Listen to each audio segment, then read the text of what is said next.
I had like 10 grown men surrounding me. It's not dirty. Don't make it dirty. Distraction makers. So I was looking into living card games recently. A living card game is it's a trademarked term by Fantasy Flight Games. If it's not a Fantasy Flight living card game, they're called expandable card games. So those are the difference. You got living card games, expandable card games. They're the same thing. Much better name, though. Yeah. But the biggest difference between a expandable or living card game and a trading card or collectible card game is that there is no booster packs. When you buy cards for a living card game or expandable card game, you get you know exactly what you're getting. There's several different games that operate this way. There's Arkham Horror, there's Marvel Champions, there's Legend of the Five Rings, Netrunner. Yeah, right, Netrunner. Well, Android Netrunner. When you purchase an expansion pack, I guess, for these expandable card games, you know exactly all of the cards you're getting, and they come in different varieties. You have usually you have like a base set of cards that's like, all right, you buy this box. It's a big box, has tons of cards in it. Usually, 300 to 500 cards. Yeah. To get you started, and then you buy expansions, and so those expansions are based on like a theme, and they're somewhere between like 150 and 250 cards, and then they have individual decks that are similar to like a Commander Precon or something. But for the most part, it's essentially like you're given an entire base set of a trading card game set, and you're just sort of free to go and customize however you want. Right, like imagine if, like Duskmorn is about to come out. Imagine if instead of, I'm going to go buy booster packs of Duskmorn, instead you can just buy Duskmorn. You get all of the cards from the entirety of the set, and you have everything. Yeah. And so that got me thinking a bit about booster packs and whether or not booster packs even make sense anymore. So let's talk a little bit about what the intention of booster packs, if they're still fulfilling that role today, and what maybe, let's talk more about the alternatives. Before we talk about how booster packs are clearly outdated, please, if you like the video and our content, give us a little like and subscribe. And also, if you are interested in game design, or you just want to hang out and talk with us about whatever, you can join our Discord. You can find a link down below. Back to the video. I mean, we have differing opinions, emotional responses, I think, is not opinions, but differing emotional responses to booster packs. I look back on them very, very fondly, with a little bit of wide-eyed mysticism and magic. Nostalgia, you might call it. Maybe. And what's funny is that, like, I came from a background of playing Yu-Gi-Oh! That now... that I know a little bit more about games, I realized like booster packs were just not really necessary for that game, at all. Where when Magic, first trading card game ever made, whatever, it's a big deal. We talk about it a lot. But Magic, when it came out with booster packs initially, it was because you could either play it in a sort of regular standard format with a basic constructed deck or whatever, or you can play it in a draft format. Right. And so it made it so that not only was there always the chase and the mystery of what cards are going to be possible for you to get, it extended the meta a little bit, but it also created the alternative option to play the game in a different format entirely, which is awesome. Yeah, and initially I think that Booster Draft was really, it was to sort of recapture what Richard Garfield's original vision for Magic was. I think it still does to the best of any other. Yeah. And if we're being generous to the booster pack, I think that's its best quality, right? Yeah. Is that it allows you to kind of experience the game as Richard Garfield intended, in that you don't have access to all of the cards. You have access to a subset of the cards that is being randomly distributed to you that you need to sort of build your deck out of, and then you're not really able to make the most optimal deck because you just don't have access to the best cards. Right. Being forced to play or build suboptimally and try to, that's part of the fun. That's part of the game of the deck construction and stuff. Right. Yeah. And initially when the game, and when Magic first comes out, Richard Garfield's vision is that no one person is going to have access to all of the cards that they could want. Right. And he was right. He initially, yeah. Was he? He was right. He was forever. right for a day. No, well, I mean, they couldn't print the cards fast enough, so he was still right, but for the wrong reasons. Right. But maybe that's the secret. Every trading card game just has to not sell as many products, or just not print enough. Yeah, right. Yeah, artificial scarcity. So sort of the initial intentions of a booster pack are that you are limiting players' access to cards. You're creating interesting metas because, okay, well, I can play up to 4 copies of a card, but I have 5 copies of this one card and I have 3 copies of another card, so I'm going to trade someone else for that to make that trade between the cards. Right. And in that way, it creates community and it creates it creates the chase, right? And it limits how quickly a metagame can become solved. Well, solved maybe isn't the right word. It's more like it limits how quickly players reach the point of most optimization within a meta. Right. And when sets were coming out less often, there's sort of a period of time where this was a way to keep players engaged with the game before the next product would come out. And now kind of what we're seeing is the sets almost in their entirety are spoiled before the set comes out. Yeah. And one thing that we were noting is sort of the hype cycle, right? Where we have spoilers and previews that are coming out, and we basically get the whole set spoiled to us before it comes out. I think because of that, most of the time through third-party programs or whatever, people end up downloading the images onto Tabletop Simulator, playing on Moxfield or wherever. Everyone can essentially test all of the cards before they've even released. Right. So at that point, if the meta is not like solved yet, which it probably isn't solved, but people that are very good at deck building are already going to have a pretty good idea of what they're going to be building for their deck when the set actually comes out. The chase is no longer there whatsoever, really. The chase at that point, like, I guess you can buy a box, but if you don't get the card that you want because you've seen it get revealed already, then you're just going to go and buy singles of it. Yeah. And we see this with influencers and whatever in the Magic sphere that are sort of testing out these cards before they come out, and they're ready to play, for their commander channels immediately. And it's sort of, I think even that like the meta for commander is much different too, right? In that the product hype cycle for Magic is built now in such a way that the meta does, like, there's not even enough time to solve things, right? They're really trying to like keep the tracks in front of the train, right, as like much as possible, so that the meta is constantly changing because there's new product coming out. You're being bombarded with a set a month, and you're basically saying like, okay, I have just, like, Bloomburrow just came out, right? I don't have any time to think about Bloomburrow anymore. I'm now thinking about Duskmourn. I think what is weird is I think that can potentially work almost as a solution to make sure that the meta's like always fresh, really. Is like, well, if we print cards fast enough, then the meta's technically potentially never solved or whatever, if people are constantly trying to, deck construct and stuff. But then I could also see it having the opposite effect, and we've kind of heard some players talk about it like this, where because things are coming out so fast, it might get to a certain point where you're not really wanting to invest in the current set, or you're not wanting to invest in deck construction because you're like, well, I could try and figure out some deck that's going to be viable and standard right now, but like, well, Duskmourn's just around the corner, so like, right, I'm just going to wait till I get those. Right, and I think what, there's this comment from Mark Rosewater. That's his name. His last name's Rosewater. Why do I fuck his name up every time? I don't know. It's Richie like G, PhD. Morrow. And I'm just going to call him Morrow. That's his nickname anyway. That's fine. So Mark Rosewater, for the uninitiated. Uninitiated, yeah.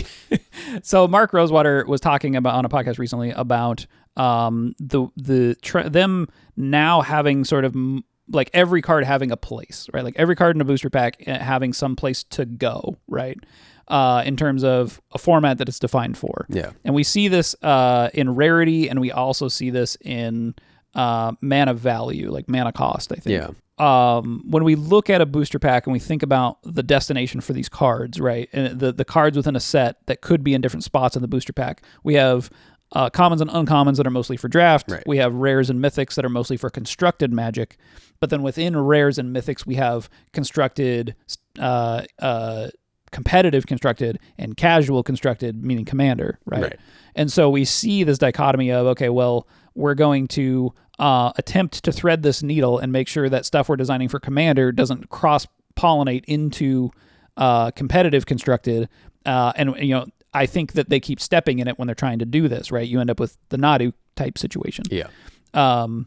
Usually it's like things that cost 3 or less are more geared towards competitive, and things that cost 4 or more are geared more towards commander. Right. And part of that just has to do with the pace of the format, which I'm sure Wizards appreciates a lot and is like, oh, we can like now make a lot of cards that all end up with homes. I can see this as being a pro, I guess.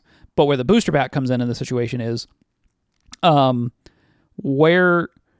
I guess the question really is, why is this distributed that way through a booster pack, right?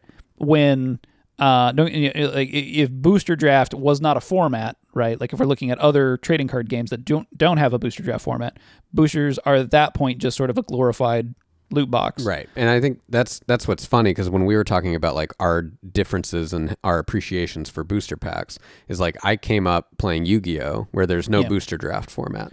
Like there was draft, and like I think at pre-release events and stuff, I think you'd open like 5 packs or something, you'd make a shitty deck or whatever and you'd play with that. But like it wasn't a really well thought out draft format like something like Magic had. Right. But I was like younger, more casual, didn't go into the competitive side of things too much. Didn't take tournaments that seriously, at least. And so I look back at booster packs with this, like magic to it, right? Because I'd only get 1 or 2 at a time. You kind of came up like early on in a competitive scene where it might not have been uncommon to try and get like just a box of cards. Right. Or even if you got a box of cards, it didn't matter because you were just going to trade up into whatever the meta deck was at that time. Yeah. So the only time when I would buy booster packs was when I was buying an entire box and a set had just come out and the singles were not available yet. So I was either trying to get certain chase cards or I was buying it literally just for like store credit, trade in value to get the cards that I wanted to build my constructed decks. And like when I was, just starting with Magic, booster packs were exciting. But at a certain point, you sort of like, I'm less interested in the variance that this is giving to me to like put into my deck. And I'm more interested in getting the cards that I want that are for the optimal deck that I'm going to play at Friday Night Magic or a tournament or whatever. Right. And then just sell the rest in order to get whatever you missed. Oh, right. And I think what's interesting is that in a commander-centric world, where does the booster pack end up fitting in, right? When you need 1 copy of a card to... a couple things. One thing is you need 1 copy of a card for your collection, theoretically, right? Like one copy. Maybe you need more because you have multiple decks, but most of the time players, I think, are just looking for 1 copy. Yeah. You have pre-constructed decks that some people play as just the game, right? They don't even change or edit them at all, which is similar to like the pre-con is sort of the living card game experience of Magic. You know exactly what you're getting. Right. You buy the pre-con, you get all the stuff that's in it. When we're thinking about like how commander players look to get a card for their deck, to try to open the exact 1 card that you're looking for. Right. It's just way less likely. It seems basically impossible. So you're just going to get singles. You're just going to buy the single. Yeah. So I do think that the culture of the booster pack has changed such that people are buying them for fun, right? And not really for like a card that they're chasing. Yeah. So then the question becomes, if they're buying them for fun and they're opening the cards in these packs, yes, theoretically they could put them in their decks, but are people being sort of inspired by a booster pack at this point to make a new deck or to change something about their decks? Or is it just, I'm buying a pack because I'm hoping to open something expensive? Right. I think probably, if I were to guess, most people just end up buying packs because they're hoping to open something expensive. There's probably some things that they end up seeing that they're like, yeah, I want that for my deck. But it's like you said, it's so not likely that at a certain point you just are going to buy the single of it if you didn't end up opening it. Unless it's like some card that came at like Trouble in Pairs or something like that like came out and people were like, I don't get it. And then started like slept on it for some reason. And now it's like a $40 card or something. Well, and often the experience is I've opened a very expensive card and I can't even put it in my decks because people have rule zeroed it out of the game. Right. Yeah. I had that experience with Mana Crypt. I opened a Mana Crypt from Lost Caverns of Ixalan. Yeah. And it's like a $250 card or something like that. And I was like, this is sick. But then I remember thinking like, well, what deck can I put that in that people won't get mad at me for if I put it in my deck? And so I decided like, well, okay, if I want to try and stay balanced here, I have to put this in like maybe a weaker deck that maybe needs like stronger mana base. I ended up putting it in my Willow Dusk deck because you take damage potentially. So I want to take damage with Willow Dusk, and that benefited it. But yeah, it's weird to open something that's so strong and be like, oh, I don't know if I can put this in, if that's going to upset people. Okay, so let's talk about the reasons why booster packs are good, right? Let's just sum up our thoughts on why a game would want to maintain a booster pack. One is that they're fun. They are fun. Opening a booster pack is fun. Dopamine is fun. Right. This is literally something that we were talking about in a game that you're working on, where the whole design is based around booster packs, basically. Right. The idea of drawing a certain number of cards and flipping them over and having these interesting cards show up that you're like, oh, they're rare, right? That idea. Right. I think that there's something that it's funny because it's very similar to what ended up happening with like the game Vampire Survivors that came out, where there was some people that talked negatively about it because they were like, oh, this is just like terrible gambling addicted, like dopamine hits or whatever, manipulating players. And I think it's funny because like if the game's not trying to charge you any more money and it's just having you have a fun, nice time because big, bright, flashy lights, then what's the problem? Like if you're enjoying it. And so I'm kind of taking that and applying that to this game because I really don't think that like psychologically is necessarily an issue. It's just a tool that you can use with games. It's just other games that have used it as a way to try and make more money. Right. And there's kind of this question of, extrinsic and intrinsic motivation. Yeah. Dopamine injection, I suppose, or opening a loot box or whatever is very much an extrinsic, like the game making you feel good. Here's a thing you got. You're awesome. Yeah. Right? But I mean, let's focus on the fun. This is positive. But like, it's fun. It's exciting. Anytime I get a booster box, because I'll get them sometimes from Wizards. I'm supposed to be getting my Bloomburrow one soon. I'm very excited. I want to sit down and open it with some friends or whatever. Dude, I know. It's about time. I know. Okay. Right when Duskborn's coming out. But it's a fun experience. It's fun just sitting down, opening stuff, seeing what you get. It's exciting. And for one, I'm the type of player that I'll see something I get in a pack and I'm like, oh, well, maybe I'll make a deck on that. Yeah. And then I open it in Moxfield and I realize there's better cards for it. But that's besides the point. So another thing to think about with a good reason for boosters is that they do create a secondary market for the cards. And this is maybe a neutral, right? Maybe this isn't a pro or a con. Yeah. It's that your cards having monetary value associated with them, I think... that's what makes it feel special. Yeah. I think in a way, there's real value to that. Right. You can open a card that's worth a lot of money, but also it makes it so that your collection has value past... like you holding onto your cards. I think a lot of Magic players see their collections as an investment. And in fact, like in some ways, they are an investment. Yeah. For better or worse, right? Another thing that's good about booster packs is they can extend the life of a metagame. And we've talked about this before, where getting the most optimal game pieces into players' hands, making that process take longer, makes it so that players but they can't reach sort of optimized metagame, knowing what the best decks are as quickly. Right. Keeping that search, that chase for as long as possible, where you can't ideally work with the most optimal cards, or it takes longer because you have to go and collect those cards. That I think is, back in the day, that was the good part of it, right? It helped extend that, which was the fun part of the game, was exploring the metagame. The last thing that is a good thing that booster packs create is a sense of community, right? This is one of the best things about trading card games, is that you can go to a location where other people play the same game that you do, and you guys can trade cards with each other to get the cards that you need. In theory. Right. I mean, I look back fondly on like me going to my local card store at the time and like being the only person to open Chaos Emperor Dragon. Right. And no one else in the store. Thousands of dollars spent on this set at that store in that one day. I had like 10 grown men surrounding me. It's not dirty. Don't make it dirty.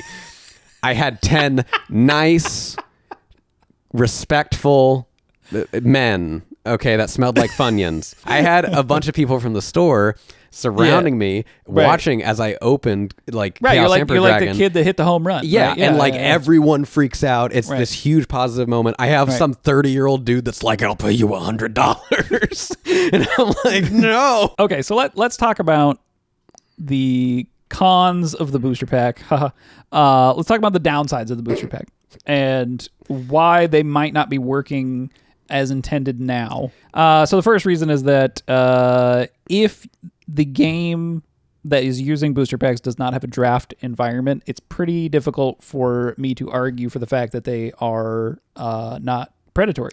I have almost no argument for it. The thing that I think we were talking about this before starting, and that was really interesting, was how Pokemon and Yu-Gi-Oh were the two card games that sort of came out post Magic that ended up hitting it big, right? It's the big three card games. Right. And Yu-Gi-Oh and Pokemon don't have draft formats, but they still use booster packs for some reason, right? We've kind of talked about how like there's not really a usefulness, right? Other than meta extension, which was important at that time. And other than that, it's just fun, right? But what is so interesting is that the demographics for Pokemon and for Yu-Gi-Oh is closer to kids and teens. Skews younger. Right. Yeah. Where when it skews to be probably less directed towards competitive level, you, I think, can kind of buy into your target demographic a little bit there, where it's like if the fun of opening a booster pack is probably more important to a kid and them getting some, really cool thing and they are probably going to throw it in their deck and have fun, I think all that's great. I don't think this is really an argument for this being less predatory. But what I will say is that, as far as demographics go, the booster pack makes a lot of sense as a impulse buy item, right? You're at the grocery store checkout or whatever. Their booster packs are there. The kid's like, oh, can I get this, mom and dad? And if mom and dad looks at it and goes, oh, it's $5, they're like, okay, sure. As opposed to a box of cards for $100. Yeah. Right. That's $100. Basically how I got started. Is I would only ever get 1 to 2 packs at a time. I would never really get a box of cards. So. Right. And I could see the argument here from a business perspective for sure that like that sort of impulse buy price point makes a certain amount of sense. And what does that look like in the context of a living card game where you know exactly what you're getting for that sort of $5 price point? That's a little rough. Right. I think to me, if it equates to like value from the experience that you have of opening that thing, then it's potentially worthwhile. I think the experience that you have when opening packs nowadays, I can't speak for Pokemon, but I've seen it sort of with Yu-Gi-Oh! And I think most of these other card games that don't have a draft format, but still have booster packs, I don't see that value maintaining in the same way. Yeah. I can potentially if it's a younger demographic though, right? Like I've seen like friends, kids or whatever that they're 8 years old and they're into Pokemon and they get super excited about opening just like one thing. And I'm like, okay, like that I think is sure. That's teaching them how to gamble early. Only if they know what's really going on. Right. Only if the parent is like, that's a $300 Charizard. Right. I mean, that is a good point, right? I do think that there's a novelty here that as a child you might not understand the market value of whatever you're opening, which is interesting. So another potential con here is that booster packs are limiting game piece access, right? And initially this is like what they were intended to do was to make it so that game pieces were harder to get, and that was sort of the part of the intended experience of Magic. But I think over time, what we've seen is that people who have more access now to booster packs or to money, or whoever's willing to spend more money, ends up with better game pieces than some of the other people that you're playing with. Well, everyone has access to that same level of data, And now that everyone has access, so it's so accessible getting that data. Yeah. Now you're right. It's just who has the most money. Right. I'm going to buy exactly what I want from my deck from the set or whatever. Whereas previously it was that the data was either harder to come by or it was harder to eventually get to a definitive, like, this is the meta. Yeah. So if you ended up getting a really good card or something like that, I think it made up for the casual audience to be able to catch up in a way. Yeah, and I can see the argument being made here for, okay, is there a way to sort of combine these two ideas where, like, game piece access is easy? You have, like, a living card game where you can buy the entirety of the set, you can buy precons, and you can basically get access to all of the cards that you want out of the set without having to go through the secondary market or open a bunch of booster packs to get the cards. Yeah. But then on top of that, you have booster packs for special editions, serialized cards, right. Secret Lair-esque stuff, right. where those booster packs are more of the, like, oh, I'm trying to, like, get something really cool that I couldn't necessarily get in the other products that just get the game pieces. Right. I think there's still value in it, right? It's like, I think that there could still be value for collectors, and I think as long as there's some sort of usefulness, I think, for the booster pack format. Yeah. Like, I think that's enough. Right. And I think the last sort of big drawback to booster packs is that a lot of games can't pull them off. Yeah. It's that we're seeing a gold rush right now with trading card games, so we're going to be seeing, I think, a lot of fall off here in the next year or two. Where, like, a game will try this booster pack product distribution model, and they'll end up sort of falling flat because you don't have enough game pieces in circulation for people because not enough people bought the booster packs. Where if you instead had gone with a living card game model where people can buy, the pre-constructed decks and they're ready to go, and get access to all those game pieces, or even buy the set in its entirety, you're getting more game pieces in people's hands. More people then are able to play the game. You have a bigger community of people that are playing the game theoretically at that point, and you're not sort of stunting your game's growth by trying to limit distribution. You basically need a ton of demand for booster pack distribution to work. Which, like I said, right now we're in a gold rush where it just so happened to be that for whatever reason around COVID, everyone is like, I want to get some sort of other physical thing that can add value to my life. So I'm getting Digimon cards and Lorcana and One Piece, and every card game now has a lot of demand for it. We're seeing it on Kickstarter and stuff too. Sure. But over time, like, eventually not all of those are going to be making it because you need consistent demand, right? Mm-hmm. And this is something that I think a lot of card games ended up running into, where a lot of the demand up front was great, right? Yeah. And then Magic even had this early on where their demand was, like, way higher than they expected. Eventually, they overshot the demand with some sets. Right. It took a couple years for them to figure that out and get to those numbers, but then eventually they realized, like, okay, this is too much now, and now we need to pull it back a little bit. Well, this is also one of the reasons why we end up seeing a lot of card games go from being a trading card game to become a living card game. Right. Netrunner was this way, and so was Legend of the Five Rings. And a lot of it has to do with, like, okay, there's just not enough people that are playing this game in concentrations high enough to make trading cards with each other work in a booster pack distribution model. Because the trading card aspect requires the community. And if you don't have the community there that is trading and discussing and talking and all of that, if you at least get a box, that's, like, guaranteed that you could play with at least a close group of friends or whatever. You don't, like, normally you'd have to buy a deck and a friend would have to buy a deck and you'd hope that they'd both be invested. This time you could just buy the box and whoever wants to come and try it with you can try it.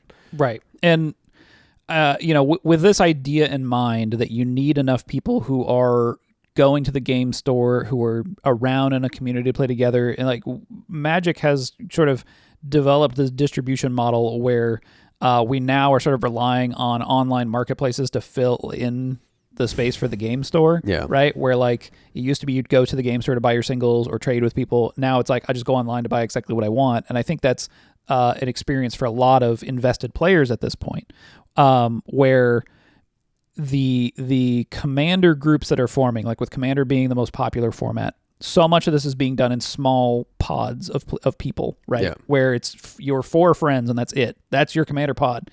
We just had a video about Rule Zero talking about how there's basically a million different versions of Commander, and that everybody's playing their own house rules and things, and you develop that as like over time with the same group of like 4 people.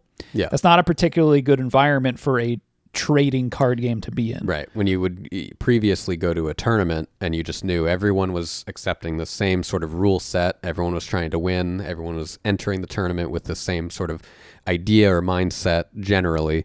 And so there's no confusion. You could be set up with anybody and you guys are going to be still experiencing the same game together. Well, and what it did was create an environment in which a large number of people could gather together to play the game that they all know and understand by the same rule set. But now if there's all these different rules, yeah. So like there's still like Commander cons and things where people I think are gathering in larger numbers, but I think by and large, the majority of Commander players are playing kitchen table Commander or whatever with just their friend group, and I would imagine that not nearly as much trading is going on. So I do wonder about if Magic is seeing this. I'm sure they're looking at the secondary market, even though they try to pretend it doesn't exist. I'm sure they're looking at it and going. I mean, you can see Secret Lair products. You can see this move towards mostly what cards you're getting, and I wonder if Foundations is going to play a role in this.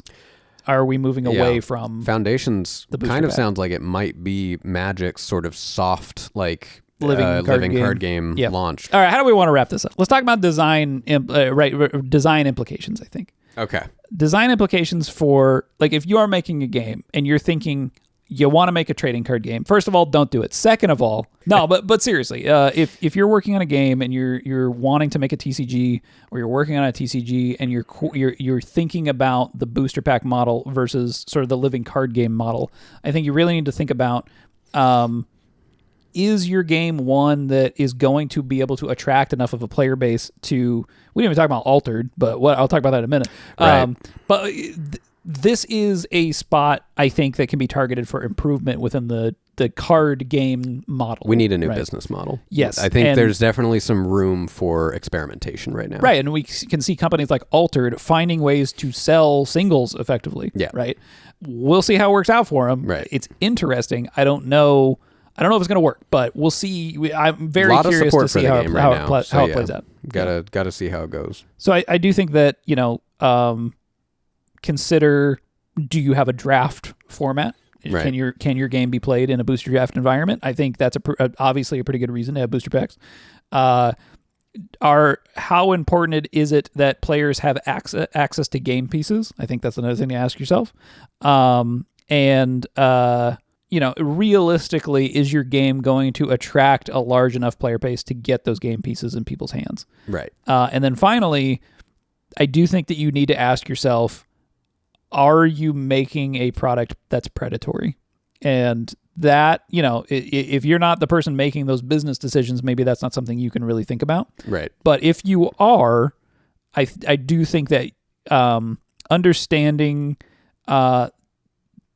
being customer positive, I think is something that is lacking in the gaming industry of today. And I do think that there's a large amount of goodwill that you can build by creating a product that's customer friendly. I also think that, if you really want to try and be business savvy about this, if you are a smaller, more sort of agile, company, able to make more high level decisions on your game because you personally own it, the benefit that you have to that is that you can build that player trust. Whereas companies right now are having a much harder time being able to maintain that. It's why people are getting really excited when there's new card games coming out, because they're hoping to trust another company. But you, as an individual, can probably gain that player trust even more.